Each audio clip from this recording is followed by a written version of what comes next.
this election, when it comes, sooner or later, looking at the polls, have to say this strategy from number 10, the scaremongering, as you might call it, or the propaganda, seems to be working, doesn't it? The Conservative lead is widening. The Liberal Democrats aren't really having the breakthrough that some of us thought. So how do you interpret that? Aren't they winning the argument? I have no doubt at all that the propaganda is quite effective in whipping up hatred of Parliament, the EU, or indeed anybody else, and therefore coalescing support from the hard Brexit vote around the Prime Minister.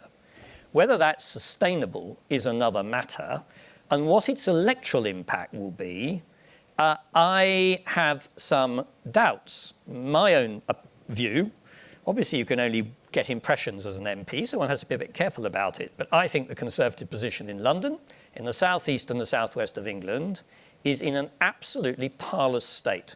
If this government goes into an election saying that they believe in a no-deal Brexit, then all the not only Remainer, but I actually think some of the soft Leaver vote in the Conservative Party will look at this madness and depart. Now, I don't know. It may be, as Richard Tice was suggesting, you accumulate lots of votes in the Midlands and the North. You have to accumulate an awful lot of votes up there before you start winning Labour seats. So I would just be a little bit careful about, if I were the Conservative Party and the Prime Minister, about this tactic. It's very high risk.